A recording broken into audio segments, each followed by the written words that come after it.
Bien, écoutez, merci à la CPTS Pays des Morts, Littoral, de nous avoir fait signe avec Maël Martin, urologue à hier, et puis moi-même, docteur Molimar, urologue à l'hôpital Sainte-Anne, hôpital militaire. Donc, est-ce que tout le monde nous entend et nous voit? Juste qu'on ait une petite confirmation. Oui, alors moi, les infirmières, elles m'ont envoyé des SMS pour me dire qu'elles entendaient. Voilà, moi, j'entends. Hein. Pas de problème. Je recoupe mon micro, mais je vous écoute bien. Ça marche, c'est parfait, histoire qu'on ne parle pas dans le vide pendant un quart d'heure avant de se faire arrêter. Donc l'idée de la CPTS, et puis évidemment qui a rejoint nos préoccupations d'urologue, c'est d'essayer de recadrer les bonnes pratiques du sondage urinaire à demeure chez les patients qui seraient à domicile. Donc des patients dont vous héritez plus ou moins de l'hôpital, qui ont eu ce soin-là à l'hôpital et puis qui se retrouvent avec à la maison. Et il y a souvent une grande disparité de pratiques, une grande variabilité en fonction des urologues. Et vous allez voir qu'en fait, on peut faire finalement assez différemment. Et donc, on va vous livrer deux visions de cette problématique de sonde urinaire. Mais ce ne sera probablement pas les seuls que vous rencontrerez. Et l'idée, c'est plutôt de faire appel à votre bon sens, parce qu'il n'y a pas de recette magique concernant les sondes urinaires, même s'il y a quand même des grands principes qu'on va rappeler. Donc, on a dit la sonde urinaire chez un patient, homme ou femme, ça peut être rencontré dans différents contextes, bien souvent et quasi exclusivement des patients qui vont sortir de l'hôpital avec ou d'une structure de soins avec ce dispositif. Et le premier truc auquel on peut penser, c'est évidemment la rétention urinaire. Alors, très majoritairement chez les hommes, mais ça peut aussi être parfois chez les femmes. Ça peut être après un facteur explicatif de cette rétention urinaire en post-opératoire, par exemple, d'une chirurgie orthopédique, c'est très fréquent, ou après la consommation d'antalgiques morphiniques, voire même de palier 2, ça peut aussi arriver. Lors d'un épisode de constipation opiniâtre, lors d'un épisode de prostatite. Enfin, il y a énormément de raisons pour lesquelles il peut y avoir une rétention urinaire, mais ça peut être aussi tout simplement l'évolution d'un adénome de prostate. Donc ça, c'est quand même essentiellement dans ces cas-là qu'on rencontre, je pense, en pratique à la maison, mais on aura le temps après d'en parler. Et vous nous direz si on a une idée si fausse que ça du domicile, ce qui est tout à fait possible. On est un peu hôpitaux-centré probablement avec Maël. Deuxième contexte particulier, ça peut être la chirurgie des voies urogénitales, donc tout simplement une chirurgie urologique. On peut penser à une énucléation prostatique par laser qu'on fait maintenant régulièrement, et les patients peuvent sortir pour leur domicile avec une sonde urinaire, sonde qui sera retirée au premier, deuxième ou troisième jour en fonction de la couleur des urines. Alors, surveillance de diurèse, effectivement, de temps en temps, on peut être amené à vouloir authentifier la diurèse d'un patient. Bon, j'avoue que moi, c'est une indication que je propose très, très, très rarement. Je ne me souviens pas la dernière fois que j'ai dû proposer ça, mais effectivement, ça peut arriver. Ou si on veut être sûr de collecter les urines de 24 heures, par exemple, pour un bilan néphrologique, c'est tout à fait possible. Et puis, une situation qui se rencontre assez fréquemment, par contre, c'est on met une sonde chez quelqu'un qui vide pourtant bien sa vessie, mais les conditions locales sont telles que si on laissait macérer les urines avec les plaies du patient, eh ben, on n'arriverait jamais à une cicatrisation, et notamment chez des patients qui ont des escarres. Voilà. Donc, voilà un peu les grands contextes dans lesquels on peut croiser la sonde. Ce qu'il faut retenir quand même, c'est que la sonde urinaire, la sonde à demeure, n'est pas un mode mictionnel normal. Voilà, ça veut dire que ce n'est pas normal de devoir uriner avec une sonde urinaire. Ça peut être quelque chose d'accepté, de réfléchi avec l'urologue, avec le patient, avec la famille, etc. Mais ce n'est pas quelque chose de normal, et donc il faut qu'il y ait un suivi urologique. Ce n'est pas possible d'avoir un patient avec une sonde urinaire chez lui qui ne voit plus jamais d'urologue. Voilà. Une sonde urinaire, elle ne peut pas être oubliée. Ça, c'est un premier grand principe quand même. Alors, si on peut passer la deuxième. Ça va, tout le monde m'entend? Pas de... Je crie pas trop fort? Ok. Alors, pour schématiser, Il y a deux modes de sondage. Donc, le sondage permanent qui nécessite une poche collectrice ou un sac collecteur, c'est la même chose. Ou alors un sondage intermittent.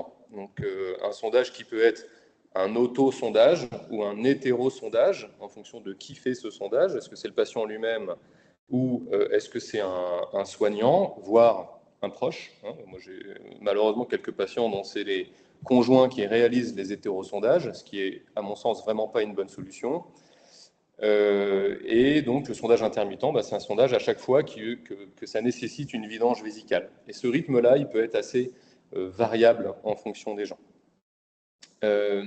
Idéalement, le sondage intermittent, en fait, c'est quelque chose qu'on aime bien, notamment l'autosondage. C'est quelque chose qu'on aime bien, notamment, par exemple, chez les patients qui vont avoir un adénome de prostate, qui vont se bloquer, qui vont aller aux urgences pour recevoir leur sonde urinaire.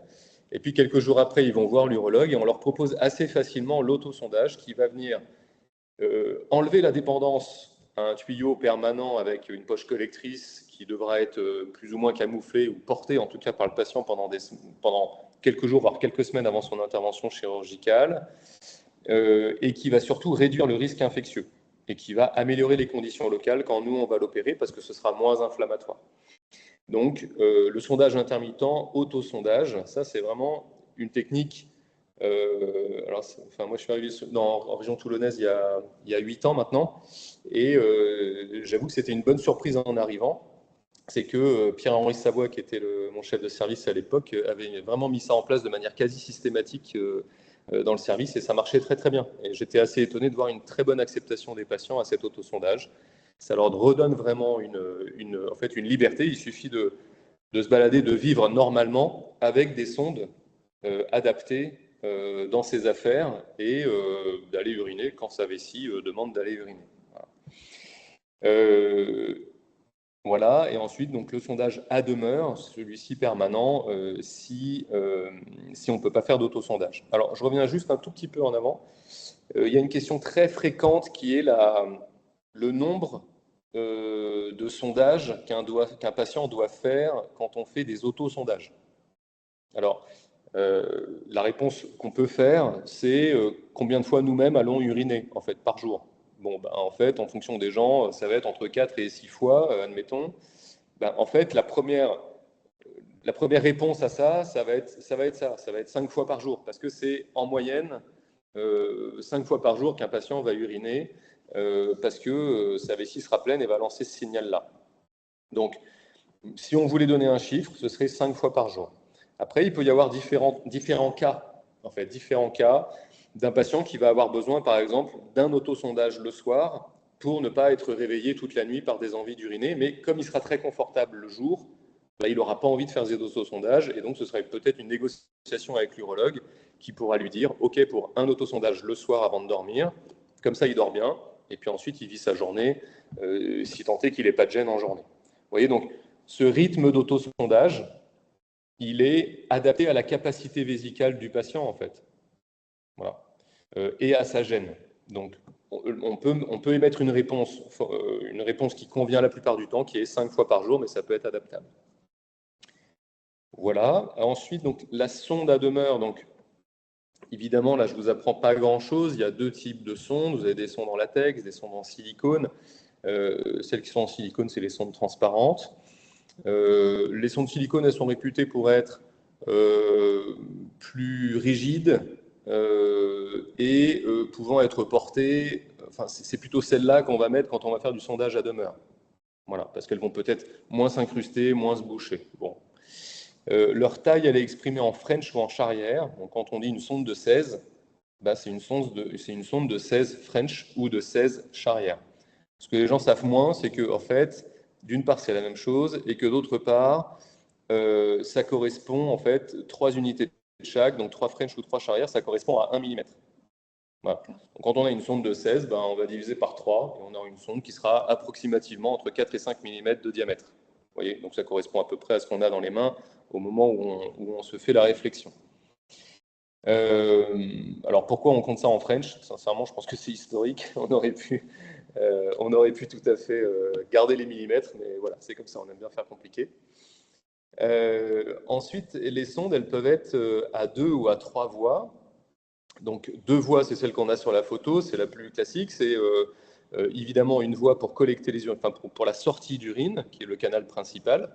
Et puis on a une voie pour le ballonnet. Alors, je vous rappelle que le ballonnet, il y a un petit piston juste à l'extrémité du ballonnet qui permet, qui doit être franchi quand on met une seringue pour gonfler la sonde ou pour la dégonfler. Il faut vraiment l'enfoncer à fond. Et ça nécessite, par exemple, quand on dégonfle un ballon de sonde urinaire, d'associer un geste de pousser et en même temps de retirer le piston. Alors évidemment, vous le faites naturellement, mais chez les plus jeunes de nos infirmiers ou infirmières, moi, ça m'arrive quand même de temps en temps, quand ils sortent d'école, ils ne sont pas toujours au courant de ça, ou ils ne l'ont pas bien réalisé, ou ils l'ont peut-être fait une fois bien ou 2 fois bien, et puis ensuite, mais ils n'ont pas compris qu'il y avait ce piston-là. Donc c'est important de le savoir ou de le faire connaître auprès de vos collègues les plus jeunes. Et puis il peut y avoir une troisième voie, qui serait une voie de lavage vésical. Cette voie, elle sert quand même essentiellement à l'hôpital, parce que quand on met une sonde à 3 voies avec un vrai besoin de lavage vésical, c'est que le patient dépend de son lavage vésical. Et quand un patient dépend de son lavage vésical, souvent, il y a quand même une indication d'hospitalisation, parce que ça veut dire que si on arrête le lavage vésical, eh ben, il y a un caillotage, parce que c'est bien souvent pour une hématurie macroscopique qu'on le met, il peut y avoir un caillotage, la formation de caillots dans la vessie qui ne s'écoule plus par les œillets de la sonde. Alors la sonde, elle peut être aussi béquillée ou droite. J'ai envie de dire, ça ne change rien. À partir du moment où la sonde est en place dans la vessie, le fait qu'elle soit béquillée ou droite, c'est juste un artifice technique pour permettre le passage dans la vessie, mais ça ne change rien quant à la capacité de la sonde de récupérer les urines. Donc on peut, en pratique, si vous n'avez qu'une sonde béquillée à mettre en place chez une dame, ben, en fait, on a le droit de le faire. Ça n'a aucune importance, en fait. Voilà. Voilà. Ensuite, ce qui change quand même, ça c'est pas sur la diapo, mais je vous le dis, il y a quand même des sondes qui ont des œillets de taille très différente, des œillets collecteurs, vous voyez. Typiquement à l'hôpital, je pense que Maëlle sera assez d'accord, mais on peut employer des sondes qui ont des œillets assez gros, avec des diamètres assez gros pour la sonde, pour bien drainer les urines en post-opératoire. Et par exemple, la sonde de Dufour, que nous on utilise quasi systématiquement et qui a vraiment un gros œillet pour récupérer les résidus de sang et d'urine de la vessie, à la différence des petites sondes de Foley qu'on met comme ça au quotidien chez des patients qui, eux, ont vraiment des œillets tout petits. Donc, vous voyez, en fonction de ce qu'on doit faire avec le patient, ben, on va changer la taille, on va changer la rigidité de la sonde, on va changer éventuellement, est-ce qu'on va mettre une béquillée, une troisième voie, est-ce qu'on va mettre une sonde de Dufour ou une de Linotte, enfin voilà, il y a tout un tas de sondes différentes. Quoi qu'il en soit, c'est des sondes à demeure, mais c'est des sondes qui doivent être changées et qui ne doivent pas rester plus de quelques semaines chez un patient. Maëlle vous expliquera en détail tout à l'heure pourquoi. Voilà. Et donc le choix dépend, comme on l'a dit, tolérance du patient, particularité anatomique et maturité. Voilà, j'espère avoir été clair.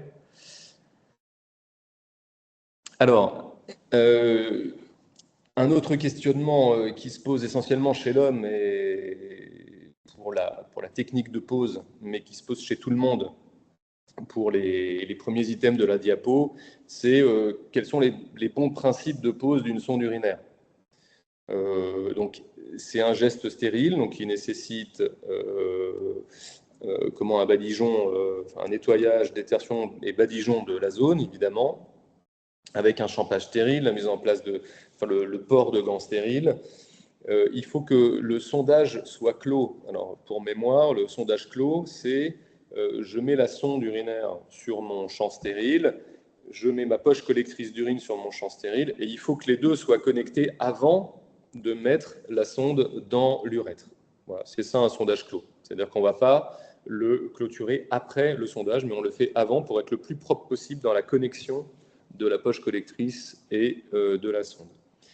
Et on met évidemment de l'EPPI dans le ballonnet. Donc, pourquoi de l'EPPI et pas du sérum physiologique? Parce que dans de rares cas, il peut y avoir une cristallisation du ballonnet, une cristallisation du sérum physiologique dans le ballonnet et on peut être dans l'impossibilité de dégonfler le ballonnet une fois que ça a cristallisé, donc le ballon ne se dégonfle plus. Voilà, il reste gonflé.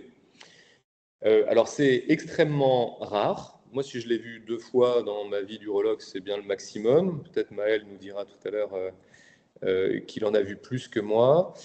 Et sachez quand même qu'à l'hôpital, quand les patients sont censés garder la sonde que quelques jours, je mets systématiquement du sérum physiologique, par exemple.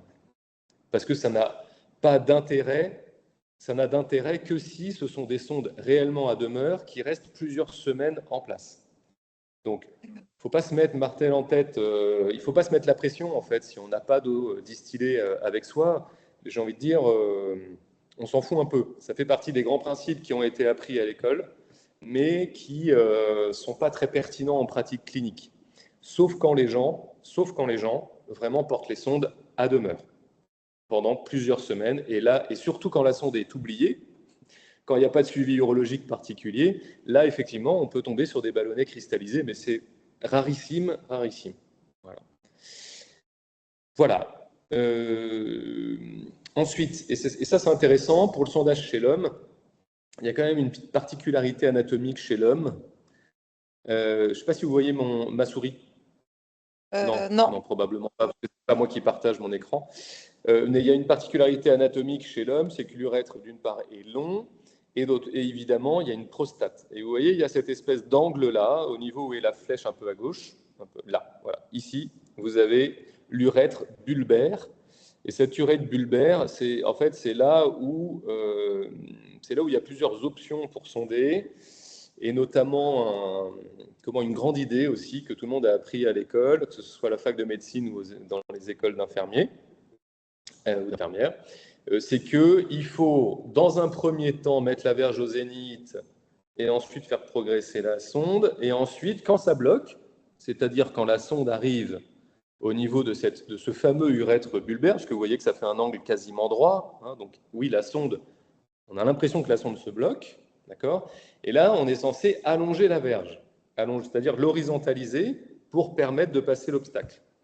Mais c'est très bien mis sur le schéma. En fait, quand on horizontalise la verge, on ne fait que renforcer en fait, le nombre de courbures qu'il y aura dans cet urètre et on ne va pas soulager cette fameuse courbure de l'urètre bulbaire.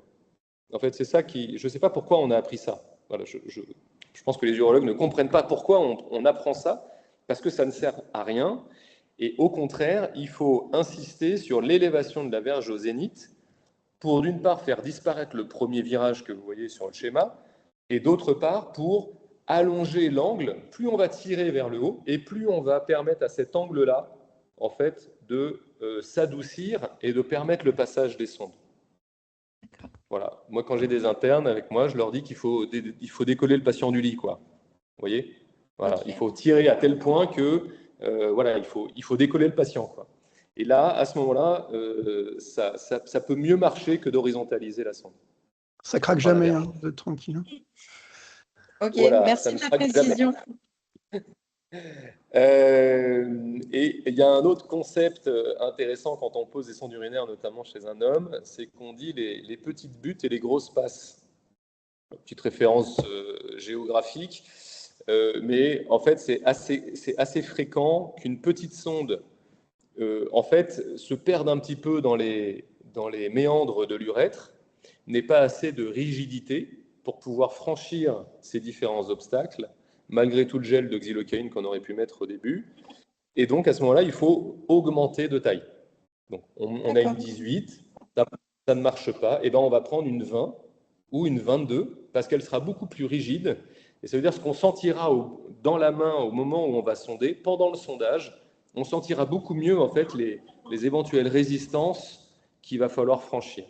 Et on transmettra beaucoup plus de force avec une sonde rigide qu'avec une petite sonde qui fera le vermicelle et qui s'enroulera dans l'urètre bulbaire ou dans la prostate. Voilà. Je passe la suite. Ouais, c'est très clair.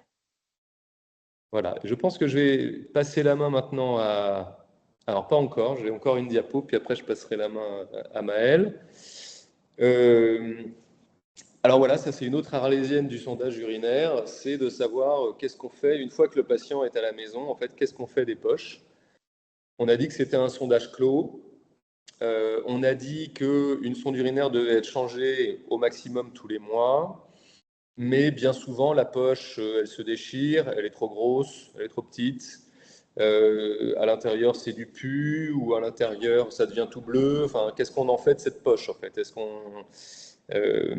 Quelle est la meilleure gestion de ces poches? Alors, nous on propose ça à nos patients. Et Maël, tu me diras ce que vous en faites, vous.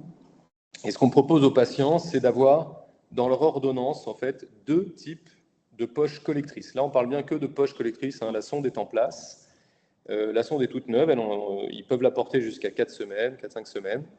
Et ils sortent avec ce type d'ordonnance. Donc, une poche collectrice de jour, évidemment, avec un volume, une capacité qui sera de l'ordre de 500 millilitres et pas de 2 litres. Parce que c'est très compliqué de cacher ou de porter une poche collectrice de 2 litres. En revanche, c'est plutôt simple d'escamoter une petite poche de 500 millilitres qui peut être accrochée sur la cuisse ou sur le mollet. Et cette poche-là, idéalement, elle devra être stérile. Et elle peut être changée, par exemple, toutes les semaines, stérilement, par les infirmiers à domicile. Stérilement, ça veut dire quoi? Ça veut dire qu'on met des gants stériles, qu'on met un peu d'alcool ou de daquin sur la connexion entre la sonde et la poche, qu'on s'autorise à déconnecter effectivement ce sondage clos, ce sacro-saint sondage clos, et que de manière stérile, c'est-à-dire proprement, on vienne reconnecter une poche propre sur notre sonde urinaire. Et ça, nous, on propose qu'elle puisse être changée toutes les semaines pour éviter la pullulation microbienne, pour éviter qu'elle se fragilise, pour que le système de robinet qui soit en dessous de vidange soit toujours efficient. Donc voilà, c'est ça qu'on propose. Et ensuite, la nuit, parce que souvent ces poches de jour, elles ont un tuyau qui est beaucoup plus court que des grandes poches. Elles ont un tuyau plus court et une capacité plus petite. C'est vraiment pour être porté sur la jambe. C'est pour pas que le tuyau s'entortille et fasse je ne sais quel trajet aberrant. C'est vraiment pour que ce soit un trajet direct entre la sortie de la sonde, la poche collectrice, et on le met sur la jambe, et on peut mettre un pantalon, un jogging au-dessus. Mais la nuit, c'est très différent. La nuit, on a besoin d'une plus grande capacité vésicale, sinon on pourrait se faire éventuellement réveiller par cette poche qui tire, parce que 500 millilitres, on le remplit finalement assez vite la nuit, notamment quand on est une personne âgée. Et donc, on peut proposer des poches de beaucoup plus grande capacité, avec un tuyau plus grand, qui va venir se connecter en série de la poche de jour. En série, ça veut dire qu'on ne touche pas le sondage clos qu'on a mis en place avec notre sonde et la poche collectrice, mais qu'on vient ouvrir le robinet de vidange, on vient connecter une poche de nuit d'une plus grande capacité, par exemple de 1000 millilitres. Celle-ci, elle a le droit de ne pas être stérile parce qu'on est au-delà du sondage clos, et de toute façon, on sait qu'il y a une pullulation microbienne à l'intérieur de la poche de jour, donc on ne vient pas créer de risque infectieux particulier à ce niveau-là. Et cette poche de nuit, elle permet d'avoir plus de longueur de tuyau, plus de capacité de stockage, et au petit matin, on vide cette poche de nuit, on la jette, et on referme notre robinet de poche de jour. Et on associe à ça dans l'ordonnance soit un filet de confort, soit des attaches à la cuisse, ou les deux, qui permettent de maintenir la poche de petite capacité sur le mollet ou sur la cuisse. Voilà, ça c'est ce qu'on propose chez nous. Et je crois que la diapo d'après, c'est Maël. Donc peut-être que Maël, tu peux prendre la main, peut-être dire ce que toi tu penses de cette prise en charge-là éventuellement pour les poches, parce que je sais que c'est une interrogation systématique des gens qui rentrent chez eux. Il faut bien qu'ils comprennent ce système-là, et bien sûr des professionnels qui les prennent en charge. Merci. Merci beaucoup, Benoît. Alors, en fait, j'ai découvert votre protocole en préparant le travail aujourd'hui. Nous, c'est vrai que c'était changement de poche tous les jours en haut, enfin, poche de jour et poche de nuit. Mais en fait, je trouve très bien ce protocole que tu as proposé. Je pense que je vais l'appliquer, en fait. Donc, je trouve qu'il n'est pas si mal. Je m'aperçois que c'est parfois très difficile de faire comprendre à un patient qu'il faut changer les poches 2 fois par jour. Et je ne parle pas du coup, hein, même, mais il y a quelqu'un qui écoute de la radio, c'est moi? Non? Allô? Oui, c'est bon. Et donc maintenant, le protocole, je le trouve très bien. Donc, je pense que c'est bien si vous appliquez celui-ci et je pense que je vais m'y mettre moi aussi. Voilà. Sinon, nous, ce qu'on faisait, voilà, c'est des changements de poche matin et soir. Partant du principe qu'elles sont propres à chaque fois. Mais de toute façon, le sondage clos, ça n'existe que pendant quelques jours, hein. Après quelques jours, il n'y a plus de différence. On va arriver justement sur le principe des risques. Et ça, c'est votre quotidien. Puisque c'est souvent là-dessus qu'on communique, hein, sur des patients qui ont des sondages à demeure. C'est rarement des patients de 30 ans en pleine, je dirais, en pleine activité. C'est plutôt des patients âgés, pleins de comorbidités, souvent grabbatisés. Donc, c'est jamais les patients, on va dire, optimum, ou optima au pluriel. Alors, en termes de risque, au niveau du sondage à demeure, il y a plusieurs types de risques. Le plus fréquent, c'est le risque infectieux. C'est celui qu'on voit de très très loin le plus souvent. Il faut savoir que c'est la première cause d'infection nosocomiale. Donc, dans les hôpitaux, il est effectivement recommandé de faire des sondages clos pour ralentir l'apparition d'une bactérie URI sur la sonde, mais de toute façon, c'est obligé de survenir avec des taux de contamination qui vont en gros de 3 à 8%. On est même plutôt de l'ordre du 10% assez facilement dans les services de réanimation. Ça peut aller beaucoup plus vite. Voilà. C'est la deuxième cause de bactériémie, après les troubles respiratoires. Voilà, en fait, ce qui se passe, c'est qu'autour, au niveau du silicone, se forme un petit film, en fait, qui va faciliter la croissance des bactéries. Et très rapidement, les bactéries vont se développer. Alors d'abord autour de la sonde, parce on a des bactéries cutanées, puis ensuite en intraluminal. Et à la fin, ça remonte progressivement le long de l'urètre jusqu'à rentrer dans la vessie. Voilà, la diapo suivante, s'il te plaît. Voilà. Alors, il y a des facteurs de risque qui sont classiques, à commencer par la durée du sondage. Voilà, 100% des sondes sont contaminées après un mois. Ça, c'est une règle absolue. C'est même souvent un petit peu plus rapide, hein. On parlait même pendant quelques temps de 10 à 15 jours. En faisant bien tout ce qu'il faut, on peut ralentir un peu l'évolution. C'est pas grave si elle est contaminée. C'est juste que c'est un facteur supplémentaire selon le patient. Il y a la position non déclive de la poche. Alors ça, on le voit souvent. Le patient, il pose sa sonde sur la coudoir du fauteuil, ce qui fait que la poche est plus haute que la vessie.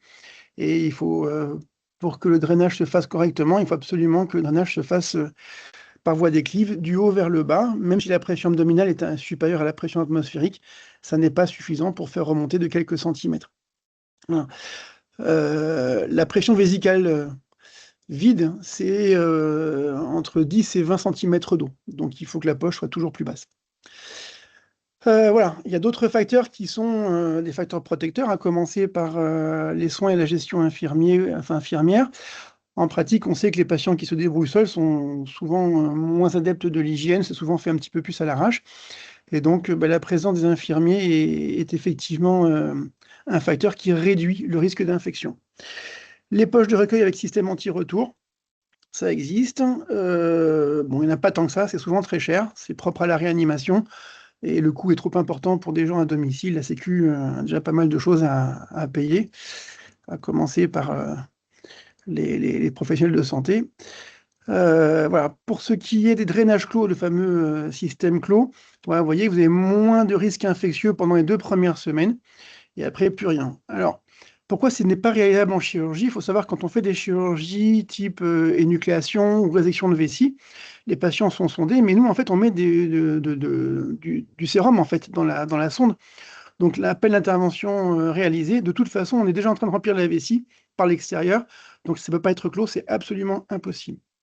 Voilà, donc c'est pour ça que ces patients-là, eux, en post-opératoire, n'ont pas de sondage clos. Et puis, se poser la question d'antibiothérapie chez des patients un petit peu fragiles, mettre des antibiotiques de façon régulière. Alors c'est sûr, ça règle un problème immédiat, mais ça ne règle pas le problème de fond, et surtout ça augmente le risque d'infection multirésistante, notamment avec des germes, on va dire, type pyocyanique, qu'on a un mal fou à traiter. Voilà. Diapositive suivante. Voilà. Alors, quand est-ce qu'il faut s'inquiéter? En fait, il ne faut jamais s'inquiéter devant une sonde urinaire. Le seul moment où il faut se poser des questions, c'est si on a un patient qui a de la fièvre, une hématurie. Dans ces cas-là, il y a effectivement un tableau sévère, et là, ça nécessite une prise en charge avec un traitement antibiotique. Donc un ECBU immédiatement sur la sonde, même si elle est clairement contaminée. On attaque un traitement antibiotique et on change la sonde 48 heures après une antibiothérapie adaptée de façon à repartir sur des urines stériles. Voilà, c'est la seule chose qui doit être absolument, on va dire, un réflexe, fièvre ou la présence de sang. Pourquoi la présence de sang? Parce que la présence de sang en compagnie des bactéries, chez quelqu'un qui est sondé, augmente le risque de septicémie.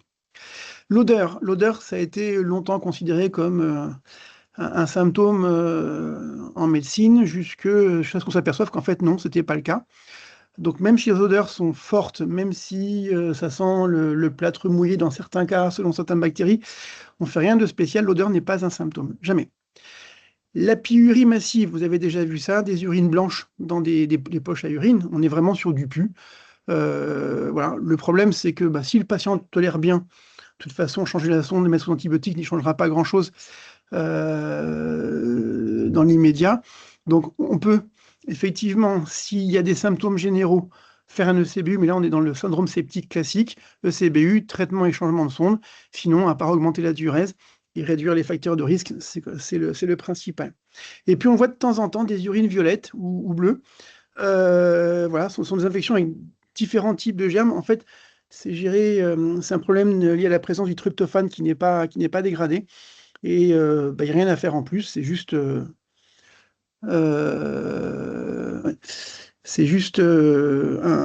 comment dire, un facteur qui peut surprendre, mais qui n'a aucune conséquence chez les patients.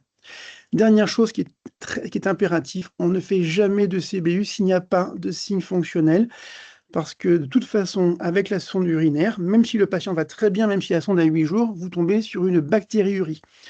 Vous avez des bactéries dans les urines liées à la présence de la sonde. Ce n'est pas dangereux. Et ce qui est très dangereux, c'est de les traiter en systématique parce qu'on crée des résistances et on se retrouve avec des patients aujourd'hui avec des infections pour lesquelles on n'a quasiment plus rien. En Espagne, par exemple, où ils utilisent énormément les fluoroquinolones, il faut savoir que plus de 40% des infections sont résistantes aux fluoroquinolones. On se retrouve avec des superbactéries qui sont résistantes absolument à tout.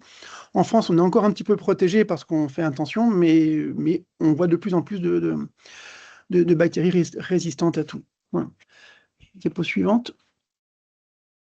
Alors, ce qu'on voit aussi régulièrement, notamment dans les maisons de retraite, c'est deux choses. D'abord, c'est le paraphimosis. Vous avez un patient qui est sondé avec un gland énorme, très œdémacié, et autour la peau du prépuce qui fait un énorme col roulé tout blanc.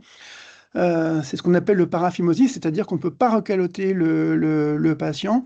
Le problème, c'est en fait, lorsque ça reste trop longtemps, ça devient ischémiant. Ça fait horriblement mal. Et en plus, ça crée effectivement une nécrose du prépuce, voire même du gland dans certains cas, ce qui est relativement rare, mais j'ai déjà vu. Donc, toujours repenser à recaloter systématiquement le patient après chaque soin de sonde. Ensuite, quelque chose qu'on voit aussi beaucoup moins fréquemment, c'est ce qu'on appelle l'érosion urétrale. C'est lié simplement à la présence de la sonde. Plus les sondes sont grosses, plus vous augmentez le risque. Et ce sont des patients qui vont nécroser tout simplement l'urètre. Vous avez la photo en dessous. On voit qu'il y a comme une espèce d'hypospadias, un méa qui est en train qui est beaucoup plus bas que ce qui est censé être. Et si on ne fait rien de spécial, ça va nécroser tout doucement jusqu'à la racine de la verge. On a des patients qui ont un urètre complètement ouvert depuis la racine de la verge. Il n'y a rien à faire à part mettre des sondes un peu plus petites. Et puis surtout, effectivement, réduire les pressions. Ça veut dire préférer le sondage intermittent quand on peut. Le problème, c'est que ce sont souvent des patients qui sont grabataires, donc on ne peut pas pratiquer ça 5 fois par jour. Enfin, même dans les centres hospitaliers, c'est compliqué, avec du personnel H24. Mettre des sondes plus petites. Mais le problème, c'est que c'est souvent des patients qui ont aussi une pyurie à côté, donc souvent la sonde se bouche. Voilà, mettre des sondes dans des poches beaucoup trop grandes ou beaucoup trop lourdes. Alors quand on dit trop grande, c'est parce qu'elles se remplissent jusqu'à 2 litres. Ça finit par traîner par terre, ça finit par tirer sur l'urètre et augmenter le risque de nécrose. Donc il vaut mieux des petites poches, d'où le protocole de poche à cuisse la journée qui reste petite. Et puis ce sont des patients qui sont bourrés de comorbidités à traiter d'abord parce que de toute façon, ce sont les comorbidités qui vont entraîner ce type de problème. Voilà, la suivante. Ce qu'on a de temps en temps, l'arrachage de la sonde, le patient un peu dément qui a décidé que ça ne lui convenait pas, on le voit régulièrement. Alors, c'est très impressionnant parce que ça entraîne une hématurie, hein. Il y a le ballonnet qui est sorti sans avoir été dégonflé, ça arrache l'urètre. La bonne nouvelle, c'est que ça l'arrache dans le bon sens. C'est-à-dire que ce sont des patients, si on devait être amené à les ressonder, ça pose pas de problème, hein. Le trajet est déjà fait, vous pouvez y aller avec une grosse sonde, ça risque pas grand-chose. Le problème, c'est qu'ils ont souvent des hématuries très importantes. Alors, idéalement, on ne ressonde pas immédiatement, sauf cas particulier. Et le plus dur, c'est de gérer l'hématurie. Là, on peut être amené à faire un pansement un peu compressif sur l'urètre ou remettre une sonde pour qu'il puisse uriner et faire un pansement compressif. Voilà. Mais en tout cas, c'est pas grave de s'arracher la sonde.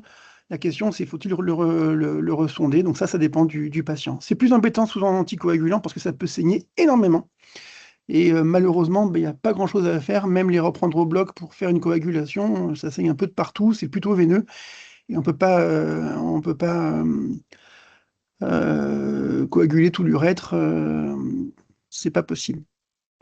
L'hématurie chez les patients sondés, on voit régulièrement, c'est souvent un signe d'inflammation ou d'infection. Ça peut être aussi simplement un frottement de la sonde dans la vessie. S'ils ne sont pas symptomatiques en dehors de l'hématurie, on augmente la diurèse et en général, ça passe tout seul. Ceux qui sont sous anticoagulants peuvent finir avec des caillottages et là, il faut les reprendre en hospitalisation. Dernière chose, alors moi je suis très favorable au changement de sonde à domicile. À chaque fois que ça peut se faire, je trouve que c'est mieux que de le faire au cabinet. Parce que justement, ce sont des patients qu'on a du mal à déplacer. Si ça devait arriver, la fameuse fausse route tout à l'heure, Benoît vous a expliqué le principe du sondage, effectivement. Je connais personne qui peut dire qu'il n'a jamais eu de fausse route. Je pense que... Et puis plus on a fait d'urologie, plus on en a, et ça continue encore, même après 20 ans ou 30 ans d'expérience. Donc les fausses routes, ça arrive à tout le monde, tout le temps, ce n'est pas grave.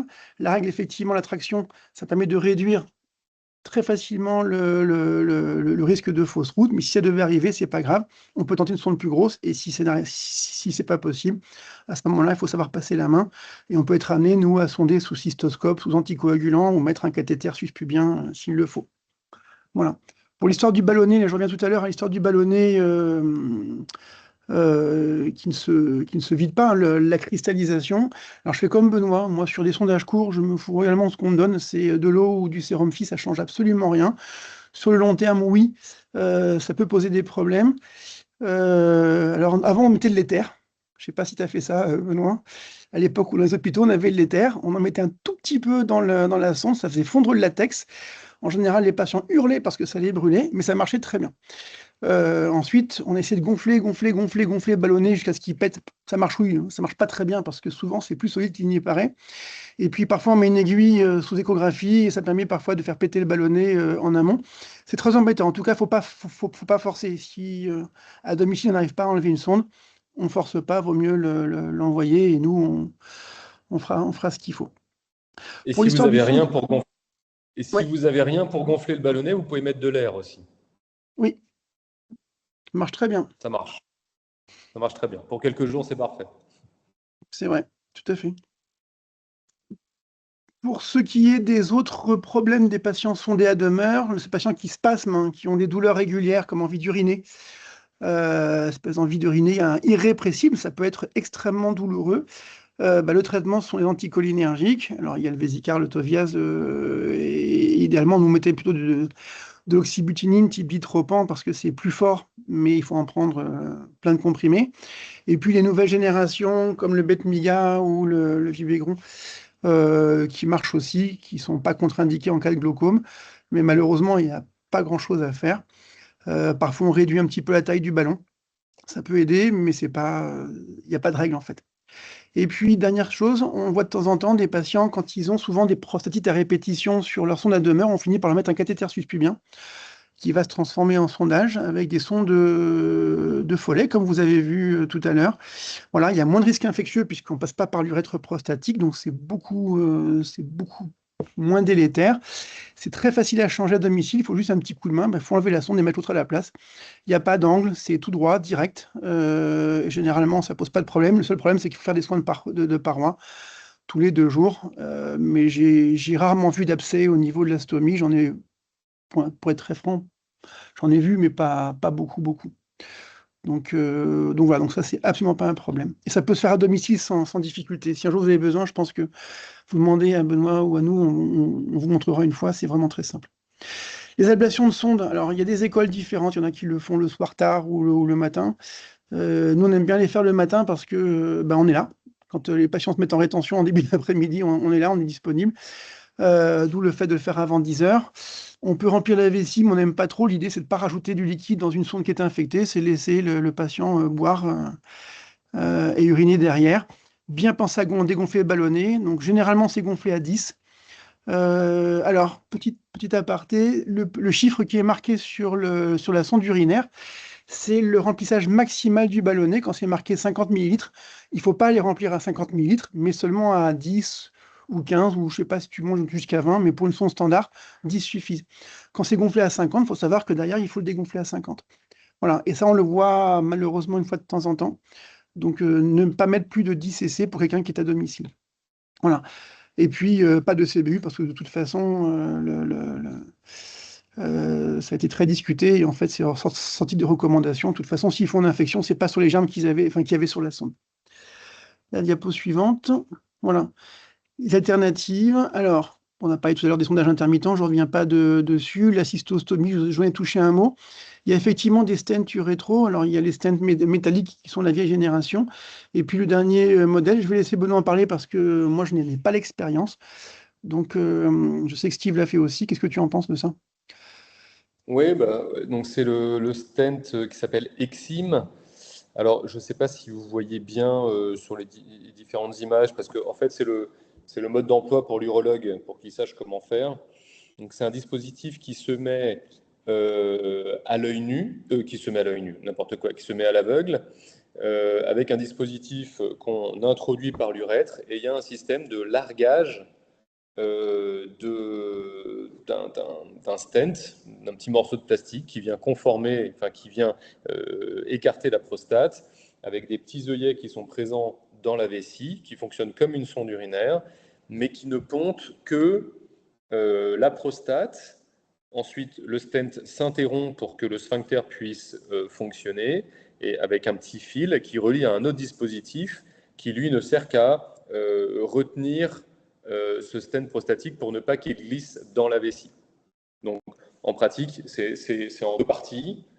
Une partie qui sert vraiment à écarter la prostate et à permettre le passage des urines qui se met dans la prostate, et un petit bout qui se met en aval du sphincter, qui sert juste à ne pas faire migrer le stent dans la vessie. Et ça marche très bien. Ça marche très bien. Ça marche très bien. Alors, pas chez tout le monde.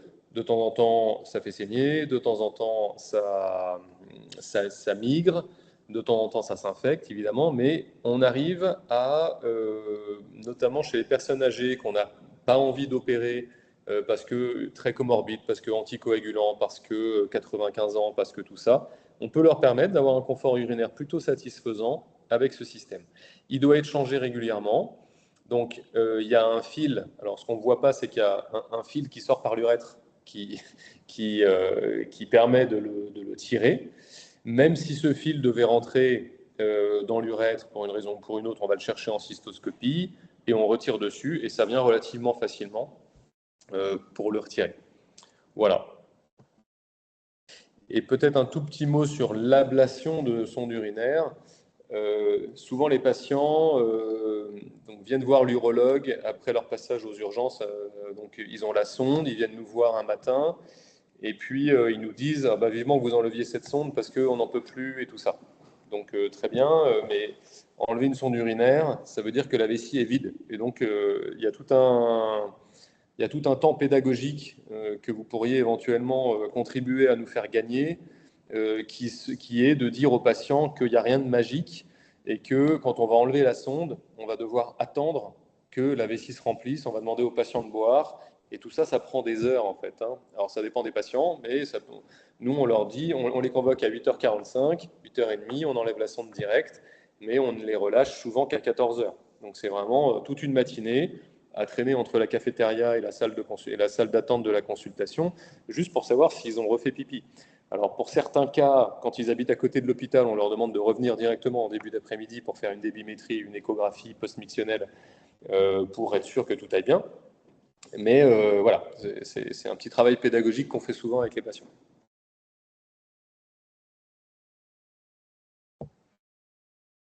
Alors, je ne sais pas si vous avez des questions ou s'il reste encore peut-être quelques diapos pour toi, Maël. Tu n'as pas mis ton micro, Maël. C'est bon. Ouais, la nomenclature, on vous l'a mise, mais c'est plus pour vous, parce que je pense que c'est quand même, voilà, c'était ce qu'on a retrouvé sur le sujet. Et quand on voit combien est payé votre acte, on se rend compte que c'est pas très bien payé, on comprend très bien. Voilà. D'autant que le lavage vésical, par exemple, avant, on avait les Vésirigs, hein, c'était les petites poches de 250 ml de sérum physiologique qu'on pouvait injecter directement dans la vessie sans rupture de contact. Et puis maintenant, c'est un coup de seringue de sérum phi à récupérer au fond d'une bouteille. Ça devient n'importe quoi. C'est dommage parce que ça c'était vraiment vachement bien. Ça a rendu pas mal de services, notamment sur les pyuries chroniques. On faisait laver tous les jours ou tous les 2 jours un peu, et ça permettait de tenir plus longtemps. Donc ça, c'est un grand dommage. Voilà, donc c'était ça, et je crois qu'on a fait le tour du sujet. Donc voilà, donc le sondage à demeure, c'est quelque chose qu'on voit quand même relativement fréquemment. Ça reste quand même, tu as une diapo suivante pour voir. Ça reste, en fait, ce qui est le plus important chez ces patients, voilà, c'est savoir ne pas s'affoler aux moindres symptômes. Les seuls symptômes qu'il faut voir sont les symptômes généraux. Voilà, pas de traitement préventif, à part gérer les comorbidités, augmenter la diurèse. Comme ils sont âgés, souvent, ils boivent peu. Et c'est tout un cercle vicieux, en fait. Et c'est plus, finalement, de l'éducation des patients ou de leur entourage que véritablement les soins qui amélioreront leur tolérance au long cours. Voilà. Et comme je vous l'ai dit tout à l'heure, si la présence de soins infirmiers permet quand même d'améliorer nettement les risques significatifs d'infection pour ces patients. Voilà, je crois qu'on a fait le tour. Est-ce que vous avez des questions?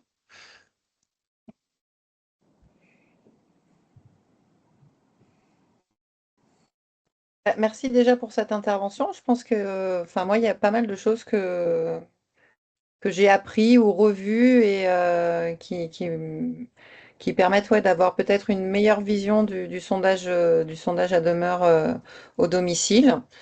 Une question à Benoît par rapport justement à la prise en charge en fait des patients qu'on a en soins, on va dire plutôt ponctuels. C'est vrai qu'on a tendance à domicile à pas forcément prendre en charge ces soins parce que toujours cette image du sondage vésical clos et qu'il faut pas changer les poches. Donc ça, c'est quelque chose sur laquelle on va communiquer à la suite de ce webinaire parce que c'est important que ces patients puissent être pris en charge avec une explication sur la gestion des poches et de leur changement et des recommandations que tu nous as présentées. Par rapport à... Bon, Ce ne sont pas des. En fait, le problème, c'est que c'est pas une recommandation. C'est oui. pas une recommandation au sens société savante. Hein. C'est c'est une possibilité, en fait. C'est une possibilité oui, de voilà. sens Mais... qui permet de limiter la pullulation microbienne dans les poches, que les gens puissent être suivis régulièrement et que ce soit le plus confortable pour eux. Mais ce n'est pas une recommandation au sens société scientifique du savante, terme. oui, voilà.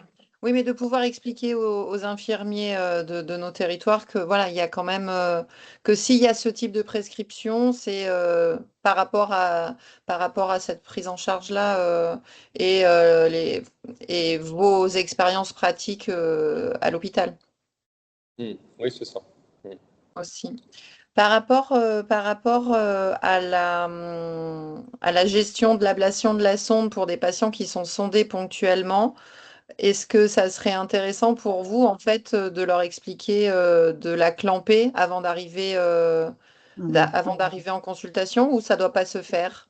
Non, je me permets. En fait, ça, c'est un truc qu'on faisait beaucoup avant. On les clampait, Ouais, on rééduquait la vessie. Ça s'appelait comme ça. ouais. Et il y a encore des trucs, des centres où ça se fait. C'est une hérésie absolue. On ne doit pas clamper une sonde urinaire. Sauf cas très particuliers, parce qu'on rééduque rien du tout, de toute façon, d'une part, et deuxièmement, à part permettre aux bactéries de pulluler dans la vessie, il n'y a pas beaucoup d'intérêt. Donc le clampage, non, surtout pas. Et effectivement, comme on le dit, ils arrivent, on les descend, il faut boire, boire, boire, boire, boire, boire, boire. Voilà. Alors, de temps en temps, quand ils sont un peu pressés, on triche un peu, on leur met 250 cc dans la vessie, mais de toute façon, ils pissent rarement tout de suite. Mais en fait, non, il faut. Peut-être que le sens de la question était C'était juste. gagnons du temps, Oui, du temps, Ouais. non. plantons la sonde 2 heures avant de venir à l'hôpital pour pouvoir avoir un peu d'urine dans la vessie une fois qu'on Ouais. enlève la sonde. Ouais. Oui, Alors nous, on le fait pas. c'était ça. Ouais. Alors, alors moi, je l'ai proposé chez pas mal de patients. En fait, on a toujours des gags. Euh, le patient, au final, ne vient pas, mais garde sa sonde clampée. Il la clampe, mais qu'à moitié. En fait, moi, je trouve que c'est Ouais, plus confortable et plus sécure de les de faire les faire venir tôt, attendre. d'enlever la sonde. Et on voit ça quelques heures après, même s'ils doivent attendre quelques heures en salle d'attente. Après tout, ce sont des patients. Bah, Ouais. c'est pas une question Patient, de temps, patient. en fait. Ouais. Non, mais voilà. Et puis clamper, voilà. Comme je te dis, c'est que souvent ils ont la sonde depuis quelques jours, il y a déjà des bactéries dessus, faut pas trop chercher. L'idée, c'est que plus tu l'enlèves Ouais. directement, mieux c'est. On n'a pas très envie de les avoir à 40 de fièvre après. Et le problème, c'est que s'ils les ont, on ne sait jamais si c'est à cause du clampage ou pas. C'est un peu dommage. D'accord. Et ça change Et pas du coup, grand-chose. ça me fait penser à une autre question. Quand on a justement des sondages à demeure clos et qu'on a des prescriptions justement de CBU, alors un peu plus régulières, même si c'est pas recommandé, mais qu'on a ces prescriptions, on est justement obligé de clamper pour pouvoir faire le prélèvement à la seringue sur le dispositif. Là, du coup, ça se passe comment en fait? Ben, ça devrait pas se passer en fait. C'est le problème, c'est après il faut répondre poliment au prescripteur que le CBU, parce que nous après il faut qu'on lui réponde poliment aussi en fait. Le truc c'est que en théorie, s'ils sont symptomatiques, tu peux clamper. Ouais. Tu clampes 10 minutes, hein, tu récupères juste un tout petit peu d'urine, t'as pas besoin de beaucoup, Oui, hein, c'est pas la peine de les faire clamper très en avance en fait. Non, tu clampes 10 minutes, Hein, le temps qu'avec un peu d'urèse. Et voilà, mais la question, c'est le problème de le CBU, mais malheureusement, on a beaucoup de prescriptions de CBU pour voir en fait. Mhm. Et c'est facile à dire parce que quand on est entre nous là, mais dans le quotidien, il y a la pression familiale qui dit: mais vous n'avez pas fait de CBU, docteur, pourquoi le mois dernier vous l'aviez fait, il y avait une infection. Ben, en fait, il ne faut pas faire, madame. Ah, pourquoi? Et c'est ça le problème. Et c'est le quotidien. En fait, il ne faudrait pas le faire, sauf symptomatologie. Mais là, c'est différent. On peut. Et Mais après, ça, le CBU ne se... Pardon.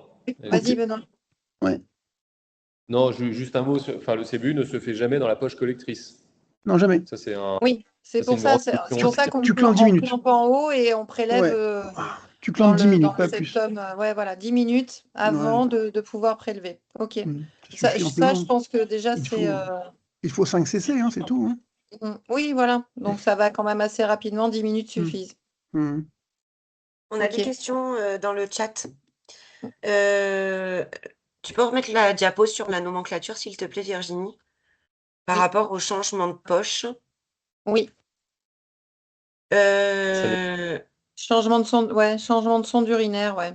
Ben non, Les changement de changements, poche parce que c'est les pas. changements de poche, ils vont être plutôt dans un BSI, moi, en fait, pour un Voilà, patient c'est ça. dépendant. C'est C'est ça. ce que Delphine.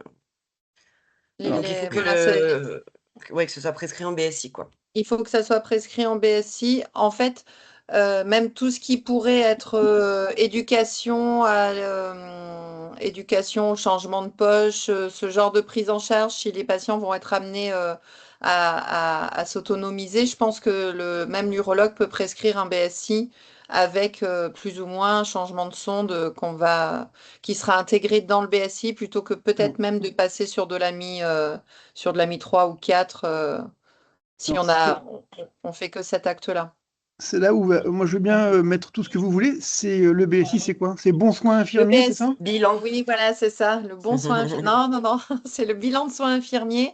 Et en fait, on va pouvoir mettre en place des séances qui vont regrouper un peu tout, où on va pas forcément être payé plus que les amis, mais qui vont pouvoir comprendre de l'éducation, du soin technique et de l'éducation, et être là pour autonomiser vos patients quand ils sont pas grabataires, quoi. Comment ça se prescrit, Et ça? en pratique, un BSI, alors moi, je le prescris de temps en temps justement à la demande des infirmiers libéraux.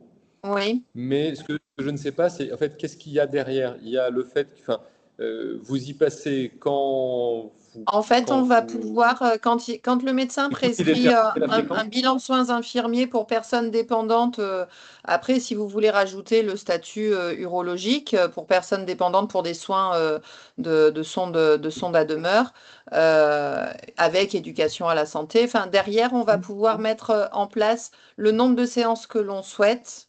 C'est nous qui allons dire on passe Bien.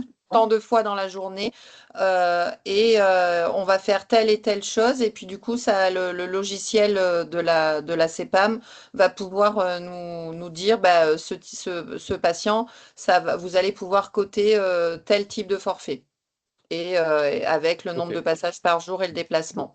Et on marque, Donc donc on marque BSI pour soins voilà, ça veut soins dire bilan de urinaires. soins, voilà, bilan de soins Vous infirmiers pour notez, personnes dépendantes. D'accord, c'est voilà, tout. vous notez Voilà. soins pour patients dépendants. En fait, il faut qu'il y ait une notion de dépendance. D'accord. Voilà. Voilà. Et ils Mais sont dépendants on pour leurs rajoutera soins parce qu'ils ne savent pas gérer leur sonde urinaire. On est bien d'accord. ça. C'est ça. Même s'ils sont en Dépendant sur le autonomie. plan urologique. Oui, voilà, c'est ça. Ben oui, dans ce cas-là. Donc, en fait, Ouais. c'est un dossier qu'on fait sur Amélie. Et en fait, c'est un algorithme. Et en fait, ça nous donne un Forfaitaire. forfait, voilà. On Ok. peut passer une fois, 2 fois par jour, férié, pas férié, c'est l'algorithme, c'est nous qui faisons ça. Vous mettez passage BSI, patient dépendant. Voilà, c'est C'est tout. tout. À On met pas de domicile. durée. La durée est déterminée au fur et à mesure. C'est La super, ça. BSI normalement est réalisée pour 1 an, donc nous on la mettra en place le temps qu'on juge nécessaire. Voilà. D'accord. Ok, Et super. après, vous avez, en tant que médecin prescripteur, sur Amélie Pro, vous allez avoir une notification comme quoi vous avez reçu un avis pour BSI. Vous pouvez aller le valider, regarder ce qui a été proposé. Et si vous ne le faites pas, ça se valide automatiquement au bout de 5 jours. Donc l'infirmière a quand même la possibilité de facturer ses soins au bout de 5 jours, une fois qu'elle a envoyé la notification. Et Ok. l'éducation du patient en fait partie. D'accord. C'est ça. D'accord. Donc peu importe le pourquoi, c'est c'est C'est super. ça. Mm. Et Ouais, ça ouais, nous, règle le c'est ce problème qu'on de ce essaie. fameux. Pardon. C'est ce qu'on- Vas-y. Vas-y. Non, non, c'est ce qu'on essaye de faire de plus en plus. Là, on insère ce BSI, ouais. Ah bah, Oui, nous, on ne voilà. connaissait pas. Après, c'est sûr que si vous avez Je savais pas vraiment comment que ça sort. le patient qui a la pose, l'ablation de son sondage ou la pose d'une sonde, l'intitulé, la prescription avec changement de sonde va suffire, hein. D'accord. Mais c'est vrai que à partir du moment où il y a un peu des soins récurrents, que vous pensez qu'il y a de l'éducation, un accompagnement à faire par un infirmier à domicile, le BSI, la prescription de la BSI pour personnes dépendantes, ça sera OK. D'accord. Ok, bien noté. Ok. On fait ça.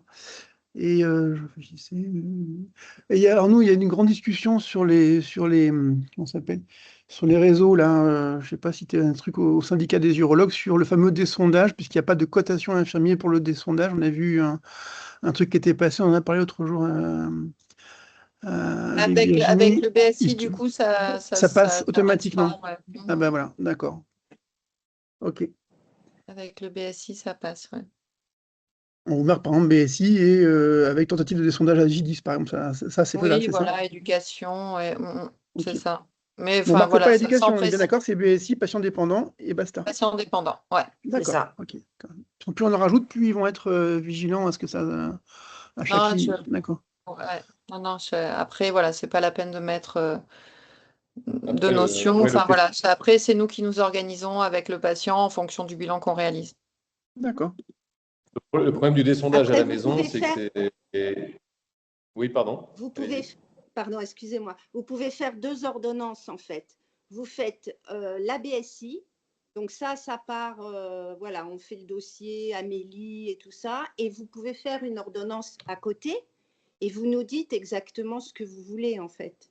D'accord. Les 2 passages, si vous voulez qu'on enlève la sonde au bout de 8 jours, si vous avez des recommandations, voilà, vous faites une autre ordo à côté. D'accord. Oui, ça permet de Moi, passer des consignes. Oui, si vous passez Moi, les j'ai deux consignes, questions. en fait. Du coup, l'ordonnance, vous dites la BSI, mais on est bien d'accord, c'est le BSI, c'est un Ouais, bilan le de bilan, soins Oui, ouais. oui, infirmiers. le BSI, oui, oui. C'est un bilan de soins Et infirmiers. le BSI, quand on prescrit BSI pour personnes dépendantes sur le plan urologique, par exemple, Mhm. on met pas de durée. Non, vous mettez pas de Non, durée. D'accord. Donc ça, c'est ma première question. Deuxième question, sur les ablations de sondes urinaires qui peuvent être faites à domicile.